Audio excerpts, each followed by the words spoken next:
todas as directoras e directores da sección GZ00, así que graciñas tamén por acompañarnos.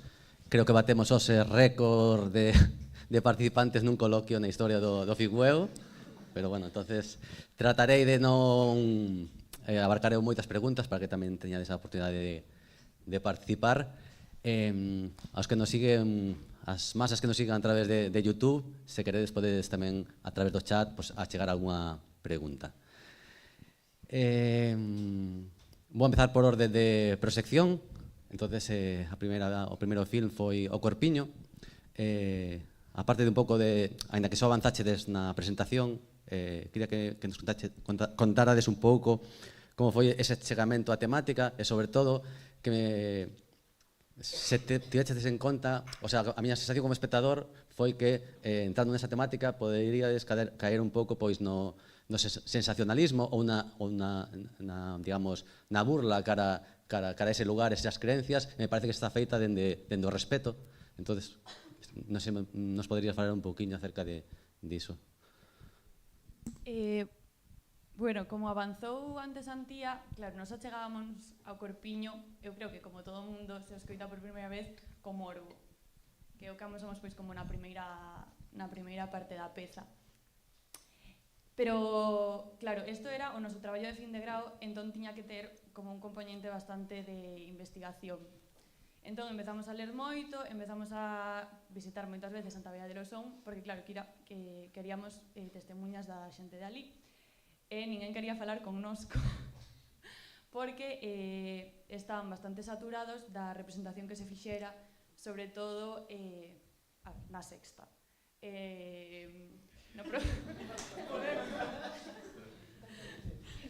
Nas canles nacionais que só amosaban o seu pobo, eso, como un pobo de demos, de exorcismos e tal. Entón, como que xa non querían falar connosco, aínda que fósemos só dúas estudiantes, aínda que non graváramos nin nada, como que estaban moi pechados. Entón, como que iso xa nos obligou a nos a deixar dun lado un pouco o noso ego de cineastas, de exorcismos, tal, experimental, e como que tamén entenderos un pouco a eles. Entón tamén foi un proceso noso de adaptarnos ao final ao propio pobo e a entendelos, porque tamén nos achegamos como para nós era como unha cousa moi allea. Entón por iso tamén ao final quixemos que fose como un retrato de voces súas, sen a nosa opinión. Así sei que se di algo.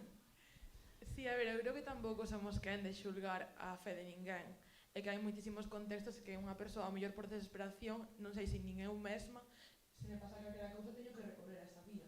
Entón, como que tamén creo que carecíamos ao principio e que fomos acollendo, segundo fomos avanzando coa investigación, ten moito peso na peza para darlle tamén esa visibilidade que non se lle dá normalmente nos medios e que creemos que é importante. En relación á parte estética da película, non sei se nos poderías falar tamén un pouco da decisión de utilizar a pantalla partida, como surdiu, que motivacións hai detrás diso? A ver, eu a veces son fiel defensora de non é tan profundo. Entonces, é que estábamos investigando, vimos tanto material de arquivo tan chulo que dixemos, jova, parecense un montón realmente as imaxes de antes coas de agora, pantalla partida. Probamos, dixemos, chulo, é que realmente creo que moitas veces é eso, probar, intentar e ver o que che gusta e desa maneira probar erro, atopas cousas e que ás veces non é tiven este pensamento detrás superpotente que me levou a isto. E creo que tamén é eso chulo, un pouco esa nenez de decir a probar e punto. Entonces, caracterízanos bastante, creo que as dúas. Vale, pasamos agora ao segundo film, Mostera. Quería preguntarche a casa, ¿no? Como unha personaxe máis dentro da película, non só pola importancia das plantas, senón, bueno, chama atención pois esa optar por unha casa desas dimensións, con esa estética modernista tan aberta cara ao exterior. Entonces quería un pouco que nos falases da búsqueda e da elección da casa. Tan ilegal tamén a casa en si mesma, non?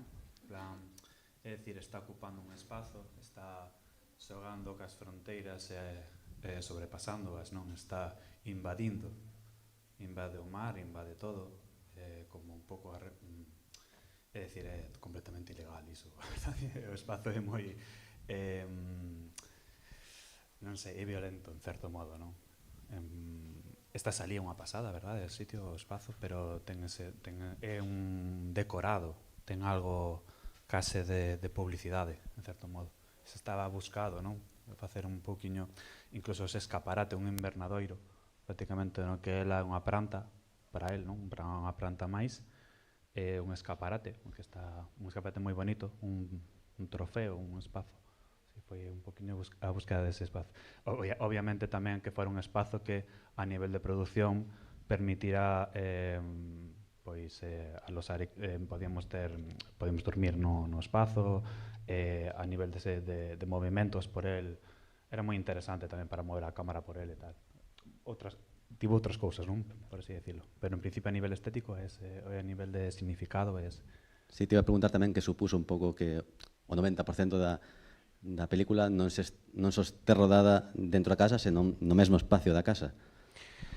Sí, ao final son cando Amanda, que é a compañera que fixo guión, xa no primeiro momento partimos de traballar dende un pouco un punto case de precariedade, é dicir, imos a traballar únicamente nun único espazo onde podemos movernos nel, porque grazas a iso tamén podemos centrarnos, non? Centrar completamente o foco.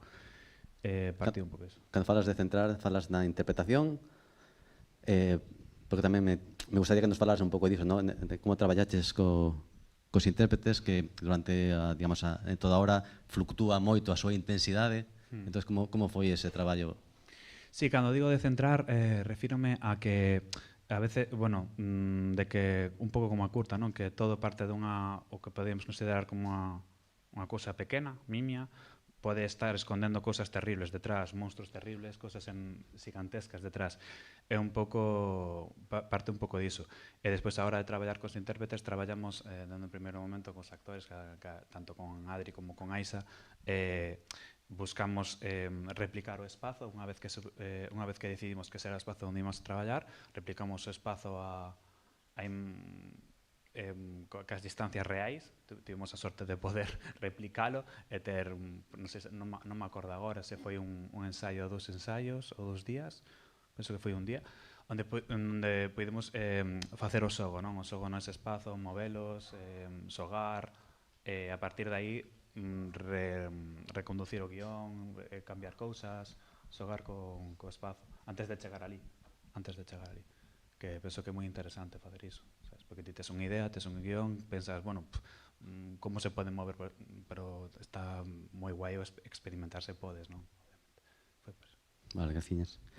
A terceira película foi Hosworth. Nos comentabas antes na presentación do film que era a túa primeira experiencia. Entonces, Non, a primeira non é. Ah, vale. Non. Non estou no audiovisual. Vale. Pero xa levo varias cortas feitas. Vale. Entonces, me gustaría que falas un pouco de como surdiu en concreto esta curtametraxe. Vale. Pois, as últimas curtas que fixen era cine social, curtas bastante longas, de 20 minutos para arriba, algunhas de 30 que había que recortar para o tema dos festivais, e decidín un día facer un exercicio de intentar resumir todo o posible unha historia, facelo moi curto. Entón, escribín un microrelato, e a partir de aí decidín usar a música esta da morte da doncela, porque polo tema, e decidín, pois, usar os 5 primeiros minutos da obra. Do primeiro motivo de tarará, e o último tarará, e aí ser capaz de contar toda a miña historia aí. E empreguei imaxes de arquivo. Fixe un traballo de montaxe e quedou bastante ben. Ao final foi un proxecto bastante punky no rollo de que fixen todo eu mesmo, buscando imaxes de arquivo, todo, bueno. Sí, pero dentro do punky que nos créditos me chamou a atención que creo que estabas Non hai créditos. Ti só acreditado, basicamente. Non hai créditos. Bueno, en algún lado vin que eras tío o artífice absoluto da película me chamou a atención, máis agora se dis que non tes esa formación tan cinematográfica, do cuidado que estaba a fotografía, a dirección artística, toda a parte estética estaba hipercuidada. Sí, pensei nun primer momento facer primeiros planos, construir a historia con primeiros planos. E a partir de aí, como usei imaxes de arquivo que tiñan pois, unha fotografía moi diferente, que tiñan que usar filtros, granulado para igualar e para imitar esa fotografía antiga. E a lección da voz en off tamén creo que é unha Foi parte. complicado, foi buscar voces, unha voz que quedara ben. Eu intentei non facer eu, pero a miña voz non quedaba ben. Ensayo error. Vale, a seguinte peli foi Delincuente. Tamén me gustaría un pouco que falades un pouco do surdimento e sobre todo da conexión entre ambas.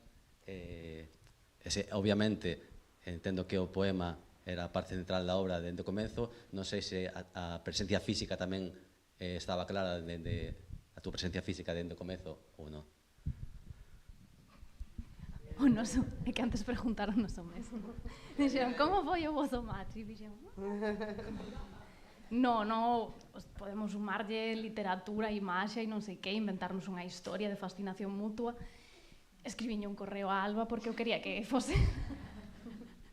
Eu quería así ou sí que Alba dirixise o que fose Delincuente e que convertise pois, o poema oral. Iso tamén o dixo sempre, non é un poema escrito, que pois, o meu traballo na poesía pois, non está... Bueno, está na escrita, teño obra publicada bastante, logo alimento esta cousa de que non teño obra publicada é completamente mentira, pero sí que é verdade que pois, no registro de performance de cousas escénicas, en xeral, pois, non me interesa pasalo a escrita. Pasei no a escrita para que Alba puidese lelo. Pois sí, eu coñecía varios traballos de Alba e quería que fose ela quen quizase esta cousa. E agora toca. Con toda esa presión.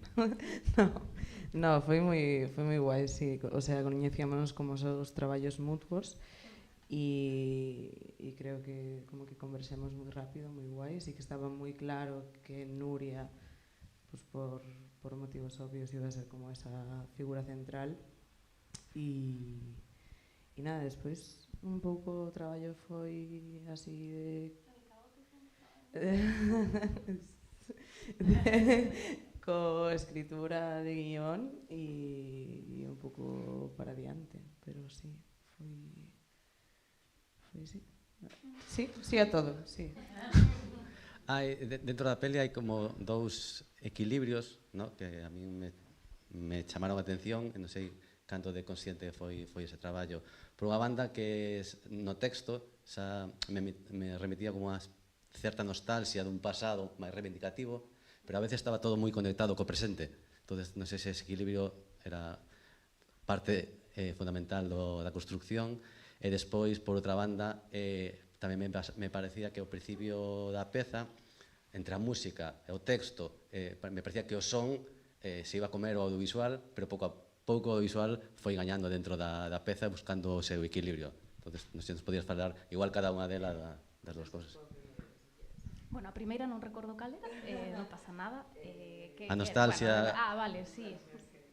Sí, no, é que escoitábate falar, ui, hola, que ben, podes conectar a chamada que ensexa e comento yo tamén. Vou esperar a que colla, que me fai moita gracia. Sin presión, nada, que escoitábate co que comentabas de que parecía pois, que o son ia comerse, ou que algunha das partes ia comerse a outra. Eu creo que niso Alba fixo un traballo incrível de montaxe e de todo. Bueno, todo o mundo fixo un traballo incrível. E creo que tamén sucedeu porque pois, partía do poema. Entón, supoño que o equilibrio viña dai, de que, non sei. Sí, a ver, o tema da primeira pregunta e a nostalgia, evidentemente sí. Sí, o texto estaba aí xa. Sí, o texto estaba aí e foi como moi importante buscar un equilibrio entre a forza do texto, a produción musical que é tremenda tamén, como que de feito vai crecendo, é ao revés, non? Entón, como que foi curioso atopar unha maneira de que todos os formatos conversesen, que a produción musical co digital, co analóxico, pero claro, o tema da nostalgia que comentas, o arquivo é importantísimo tamén, non? Que sempre agradecemos públicamente a Manuel da Costa. E sí, o sea, era un pouco... Gracias por aprecialo, porque foi un traballo moi duro. De feito, un dos puntos de inflexión para mí foi, porque ao principio todo o rato estabas, bueno, vin a curta fai máis tempo, entonces empezo a esquecer un pouco, pero estabas ao principio todo o rato no mesmo lugar, e de repente saíches de aí, non? Sí, non se acordas? Sí, o sea, eu vexo tamén a puta, pero como que a vexo... sí, para mí empezou a gañar dinamismo tamén a película a partir de un pouco de aí. Sí, é que é unha curta que non sei se parece ou non, pero é unha curta que sempre dicimos que se construiu unha montaxe muchísimo. De feito, nos gravamos todo o digital, todo o gravable, e o arquivo apareceu despois. Non sabíamos, cando gravamos o digital, que nos iba a vir de arquivo. E veunos como ese arquivo familiar que foi moi guai, porque era un pouco análogo con esta idea que tiñamos como de rebaixar un pouco a violencia e entre o texto, o sea, o fuerte que era todo, como reivindicar un pouco esa ternura tamén, non? Sí, a ver, eu creo que está tamén que non o dixen antes co do poema. Sí. Bueno, pero que efectivamente o poema, o crealo xa había unha intención de que fose un guión, o sea, non literalmente un guión fílmico, pero pois eu crear ese poema xa tiña en mente que quería como transcribilo a, non sei, a outra linguaxe visual, cinematográfica, non sei como chamar. Bueno, o que sei, intensidades. Vale, gracias. A seguinte película foi Boca de Asno. Gustaríame preguntarse por que optaches por que a película fose en branco e negro, é porque está situada na pandemia ou se non está situada na pandemia porque levan mascarillas? Pois o branco e negro é unha decisión estética, pero a vez como que no punto, o sea, no momento que intentábamos como formar pois uns códigos visuales e temáticos dentro da película, pois a idea era por reforzar pois o tema da peli para nós, que é a soledade, condición humana, bla, bla, bla. Entón, por aí, como que unha idea de reforzalo era utilizar unha óptica, utilizar o 4 tercios, utilizar o branco e negro, como buscar elementos que puderan como aprisionar, forzar a radical subjetividade que creo que intentamos como traballar, xogar esos códigos, tamén dende o arte, vestiario, ao final, como que todos esos elementos xogan parte da mesma idea. Entonces, como que non podo dicirche solo o blanco e negro sen sacar o demais. Pero a min gustaba moito que o branco e negro utilízase, o sea, hai como esta cousa de que o branco e negro para falar de a realidade, os periódicos, según que documentales. Entonces, como subvertir un pouco esa idea parecíame divertida, en vez de traballar nunha idea de bombeiro miña, en vez de traballar cuestións de colores, quisimos traballar texturas. Entón, xogar mucho coas texturas do espazo, da casa, da churrería, da pedra, da basura. Eso me parecía nos divertido. E non sei cal é a outra pregunta. E a outra cal era? No, só foi unha, creo, non?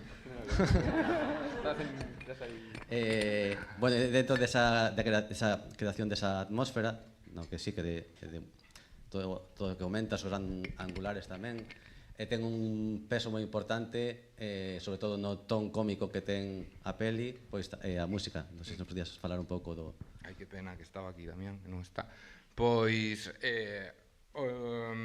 sí, tens razón. O sea, como que a idea era traballar, o sea, podo responder o mesmo con outras palabras, de como que a min, o sea, supoño que cada un ten a súa estética, a súa mirada, pois a min gustame moito o realismo máxico, surrealismo, non xogar con realidades absolutas, senón como con distorsionar, que as cousas parezcan recordos, debuxados, nostalgia. Nesta radical subjetividade, que lle chamamos en algún momento da aventura, como que a música era un elemento máis para que a peli o sea, para que a curta en algún momento non supera se está pasando, se é un soño, se está pasando algo, pero como o está imaginando ela ou como está vivindo ela. Para min a música, conceptualmente, que esta é movida miña, non do espectador, era un pouco a conciencia, como un personaxe máis dela que reforza todos estos elementos de cada vez vai facendo máis bola a aventura. Vale, e por último, en canto a localización, digamos, donde remata a peli. A peli, sí. Non sei, entre ese lugar, entre nós un pouco aillado, pero que sintes que pasa a estrada por aí preto, a chuvia, con eses charcos que teñen o seu peso tamén dramático. Como foi un pouco esa rodase? A rodase? A rodase de esa parte da peli. Bueno, foi unha bola increíble porque eso é un cover set. O sea, sé que non era a localización original. María, que está por aí, foi a persona como que salvou a curtametraxe. Moitas gracias, María. Salvaches iso. A peli, pero es que estas son cuestións como formais que creo que, sin máis, como que o fuego e a agua sempre son como elementos moi pictóricos, e xogan a falar da vida, pois como cada vez que toda esa viaxe, ela como estaba máis como atosigada, como molaba xogar eso tamén dende o sonido. E penso que molaba tamén como que tivese un peso visual. Tamén dame moito medo que esa localización se alexase moito da pedra de Pontevedra.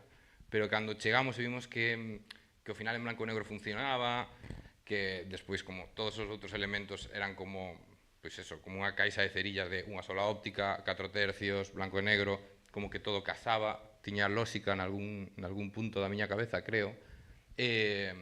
E o sonido molaba moito ali. O sea, molaba moito para ensuciar, para que todo eso fose cada vez máis barroco, pero non molaba nada para os diálogos. Non molaba nada como para que houvese cousas, según de que maneira, máis limpias. Intentamos como dobrar unha parte, pero como unha vez dobrado, como que tiña máis sentido xogar a suciedade, non ocultar a costura, abrazala. Creo que era como unha peza como que xogaba eso, a abrazar un pouco o error. Tamén a estar ali como o ponte, sei que é increíble, o ponte da Barca, creo que non, o ponte, bueno, Pontevedra, como que as figuras xeométricas para nós tiñan moito peso na idea de obsesión. Wow, estoy liando. Pero a su vez como que era moi guai porque xogábamos con triángulos, con cadrados, rectángulos, sempre buscar ese punto de fuga, como en algúns personaxes como que forzábamos a angulación, con outros forzábamos a perspectiva. Entón, como estas vainas conceptuales, creo que foi unha grandísima lección, foi unha lección de María. Moitas gracias, María. Pasamos á última das pelis, a nosa estrela mundial.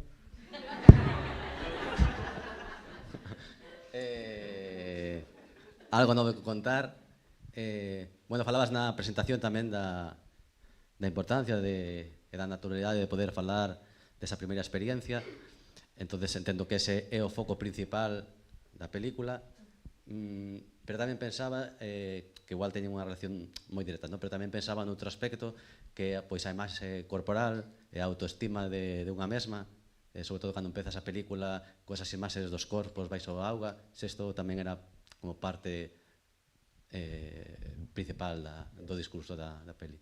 Claro, bueno, penso que un dos problemas principales a hora de ter sexo con alguén é a autoestima. O tema de compartir ese espazo con alguén sen roupa, pois creo que é moi violento. E claro, creo que o inicio da curta quise como mostrar o que era o comenzo de verán, esa angustia tamén de esa angustia tamén de pois estar sen roupa, de que todo o mundo vexa o meu corpo. E claro, creo que é un tema, o sea, é unha consecuencia principal de a ansiedade que temos a hora de pois ter sexo con alguén, o noso corpo. Vale, entonces, quero dicir que a elección do verán era tamén unha elección dramática. Claro, claro, o sea, es que creo que a ver, ao mellor tírome moito, pero creo que o 70% destas persoas de aquí seguramente teñan complexo en verán en ir á praia ou ao río, esas cousas. E creo que, pois, cando pasamos mal a primeira vez, ou a segunda, ou a terceira, que a mí, pois, se sou sincera, pois, ás veces sigo pasando un pouco regular co meu corpo, pois creo que é como unha cousa moi forte, como un elemento moi forte a hora de ter sexo con alguén, aceptar o teu corpo, que podes ter sexo sen aceptar o teu corpo, pero como que é unha cousa que nos cala moito na cabeza, non? E dentro da peli, baixo a miña perspectiva, hai unha escena que a central na película, que é a conversa entre as dúas, que penso que está moi conseguida, tanto de dirección como das intérpretes. Me gustaría un pouco que nos comentases como foi ese momento, como construístes, como chegaches aí.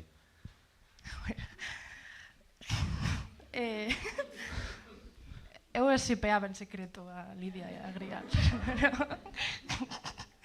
Pero, a ver, es que axudou moitísimo que elas dúas, bueno, que os cinco actores tiñan tanta química, pero elas en concreto con esa escena, pois foi como, ai, pero espera un momento.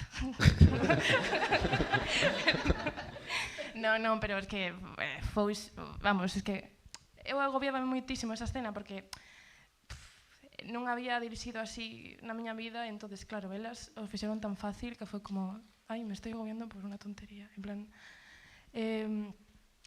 sí que quería como centrar a curta nesa conversa porque creo que é como o esqueleto do que o que quero transmitir, que pues, aunque coste moitísimo, que a mí aínda me sigue costando, pois que falar as cousas antes de que poda ser un trauma, porque en moitos casos o sexo, pois, por desgraza, por cousas que escoito e, bueno, por cousas persoais, pois pode ser trauma. Aunque sea unha cousa moi pequena, pois pode calarte unha simple acción que non esperabas, pois pode calar na túa cabeza hasta que te morras. E, bueno, pois Lidia e Grial o entenderon perfectamente, porque, bueno, supoño que como todo mundo, as primeiras veces con alguén, pois nunca son moi doadas, a verdade. Creo que elas entenderon moi ben a mensaxe e iso foi como algo moi fácil. O sea, traballalo foi moi fácil porque saiu solo a verdade.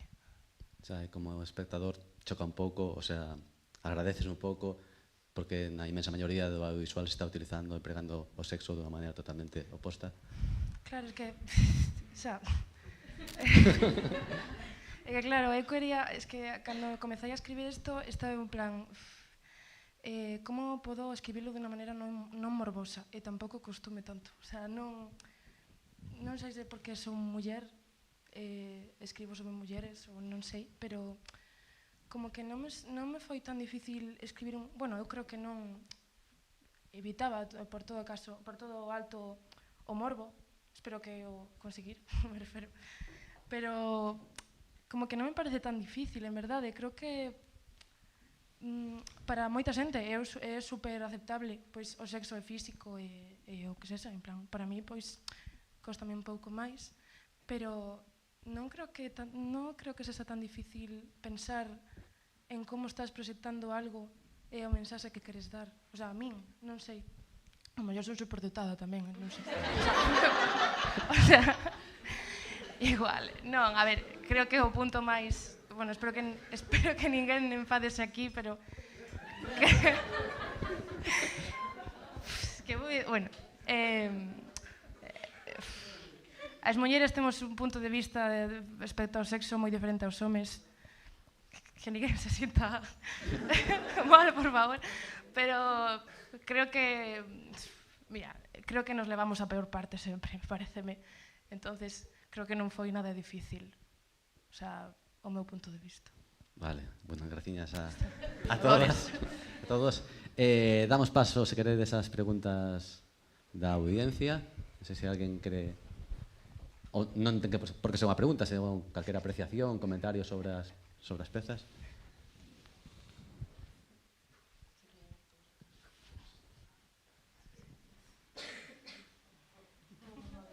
Ninguén? E despois... Bueno, En primeiro lugar, Paula, que comentaba xusto antes con Lidia, que me pareceu máis bonito da curta en xeral, pero tamén desa escea é a naturalidade precisamente co que se trataba todo. Non había ninguna pretensión de nada, non había unha búsqueda de un morbo, non había un rollo ni sequera de defensa da vulnerabilidade ou algo panfletario ni nada. E o que me pareceu máis bonito da escena foi que nun momento estaba observando a audiencia e non había ninguén xulgando o máis mínimo, absolutamente nada. Que parece que non se debería por que xulgar, non? Pero aínda que estemos todos moi deconstruídos, estea todo moi avanzado, podería chegar a pasar. E non sei, estaba todo o mundo como, penso que empatizando con ese momento, empatizando con esa vulnerabilidade, a mí foi o que me pareceu máis bonito. Entón, bueno, non hai unha pregunta, unha apreciación que quería hacer. E logo a pregunta que teño é para Delincuente, porque fascinoume, claro, todo o traballo de arquivo que hai aí, non? Todo o traballo que tiñades, pero tamén como poema, estaba construído de antes, fala dun montón de cousas, que entendo que todas elas eran reais, non? Todas as cousas foron de historia real. E claro, todo iso, de onde ven? Para aparecer todo ese dato, todo... Claro, non sei, esa é a pregunta.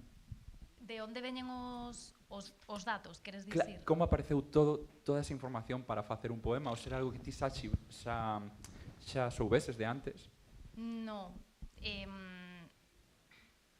A ver, voy a pensar la respuesta. Pilláchesme así, coa guardia baixa, en plan, ups, non me esperaba la pregunta. A ver, máis ben as cousas para construir o poema, oi, cada vez que falo, cada vez. Si queres tamén podemos contestar, era unha alarma, genial. Bueno, xa está, que son un pouco payasa tamén, entón, si me deixades, saco los globos, bueno. Que apareceron, pois non sei moi ben como. O sea, sí sei, porque unha vez que souben que eu quería escribir iso, busquei pois en datos da hemeroteca, hai, por exemplo, unha Vigopedia, isto existe literal, hai unha Vigopedia, entón, pois, desde o ano 1800 non recordo, hai registrados, pois, unha serie de, bueno, datos, como cousas, como se disto, que son significativas, pois, na historia de Vigo.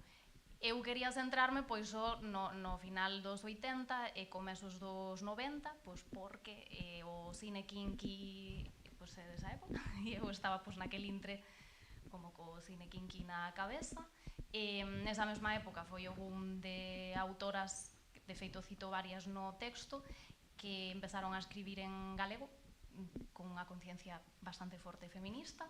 E apareceron pois revistas que vindicaban, claro, as mulleres non podían publicar, parecenos unha cousa moi afastada, pero as editoriais puxeronse as pilas, pois nos... Bueno, estou soltando aquí unha chapa literaria, que es que, madre mía, del amor hermoso.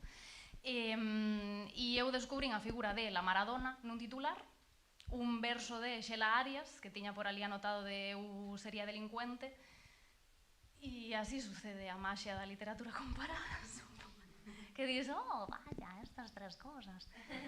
E aí dixen, vale, pois necesito máis datos históricos, necesito saber que pasou en Vigo, necesito saber por que a miña familia é como é, por que eu son como son, por que a cidade na que vivo é como é. E, pois, casualmente a resposta estaba na hemeroteca, claro. Sí, bueno, non sei se che contestei tampouco. Alguna outra pregunta por aí, ou comentario? Eu teño unha pregunta. Sí. Dalle, aí. Bueno, tamén para Nuria, sinto. Cando escribiches a primeira mensaxe a Alba, ti xa tiñas como unhas imaxes, unha estética... Ai, que un pouco... Xa tiñas unhas imaxes, unha estética en mente, ou foi unha construcción do traballo conxunto? Non o recordo, sinceramente. No. No, o sea, Nuria solo tiña unha premisa que era quero facer unha peza e... Esa idea do cine kinky, de referencias do cine kinky, pero sí. Non había... Eu creo que... Tú dixeches literal, quero cine kinky cookie. E ya. Así foi, basicamente. Despois, bueno, o proceso de búsqueda de referencias, etcétera, storyboards, etcétera, pero foi eso. Gracias pola pregunta.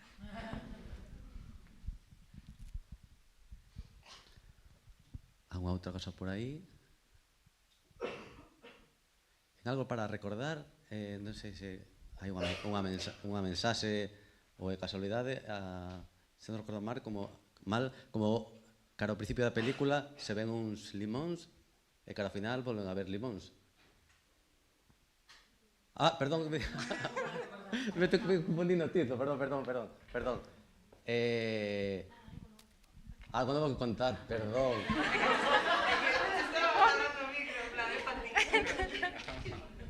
Perdón.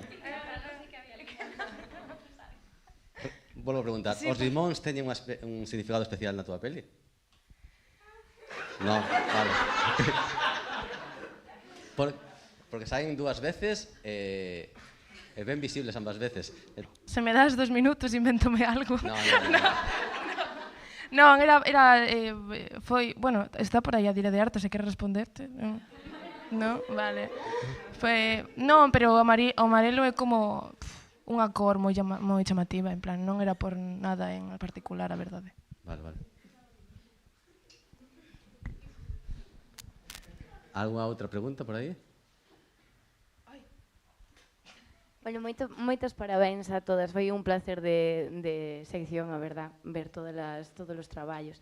Eu quería, propoñer, falar, que ao mellor nos falaras, Diego, porque estábamoslo charlando aí, como recibes ti a reacción do público durante a curta, porque me pareceu bastante interesante e incómodo. Entonces creo que pode ser como algo guai para que ti ao mellor que ao mellor xa se proxectou máis veces, ao mellor charlar desto, non sei, que me parece moi guai, tío, sabes? Sí, isto é un temazo, un temazo.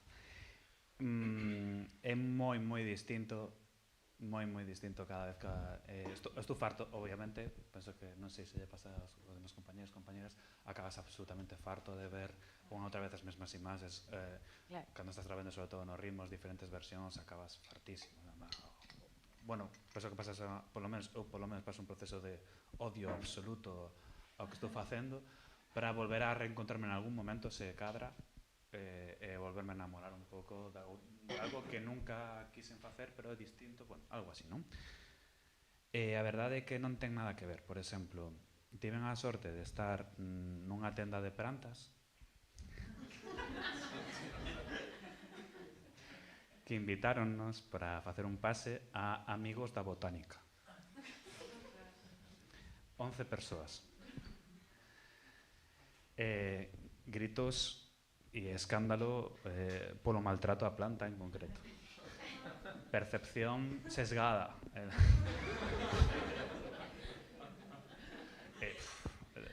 Todo de golpe, eu mesmo mirando a peza, en plan, wow, canta referencia a temas botánicos, sabes? Porque, claro, o personaxe de Marco está dicindo moitas cosas que é como tralla, é metralla, pero non te quedas con iso, non que está dicindo, pero está dicindo moitas cosas. En ese momento, nese pase, pois sí, é unha cousa que pode pasar nun pase de botánica. Tamén pasoume pase técnico equipo, todo o mundo estamos pendentes do que fixemos, moi serios, nada máis. Pases tamén nos que tiven a sorte de estar en pases en que comeza a peza, o personaxe de Marcos di, que tal bonica, rinse 7. Non sabes por qué tampouco, non teño ni idea de por que carete te vas a rir por iso, pero rinse 7. Comeza a rirse a xente, rinse por todo. Pero claro, a peza nun principio, cando foi concebida, non foi concebida ni moitísimo menos pensando por moi comedia ácida que fose ou por moi comedia negra, que non chega a ser negra de todo, porque non hai o esperpento, non hai morte, non hai sangue, pero case morre a planta, correcto. Os amigos da botánica pensaron isto. Claro. Non chegas a iso, sabes? Entón, pensas que, non sei, pasases momentos nos que a xente se pode rir, quizáis, non? Pero que se rían por todo, é raro. É raro. Sí, a mí parece algo así como preocupante tamén en certos momentos, non? Como que... Sí, en plan, te estás rindo aquí, pero tamén a reflexión de, incluso, por que te riches, non é guai, pero que creo que dá ese rollo está guai. De que nos podemos... sobre todo, creo que o máis interesante, perdón, que estou dando unha brasa, o máis interesante é dar permiso a reírse. En plan, denche permiso a rir, agora vas te rir, pero te estás rindo de algo que deberías de rir, non? Absolutamente non. Todo un bo experimento social, esas fronteras son moi tolas. Porque si te sentiches nalgún momento identificada co que está sucedendo aí, eu sentino como un insulto. Un pouco, non? Que esas risas. Entón, pareceme como moi guai. Gracias. Alguna outra pregunta por aí? Se non, penso que podemos ir dando por finalizado o coloquio. Perdón, Paula, por confundirme co título da túa peli.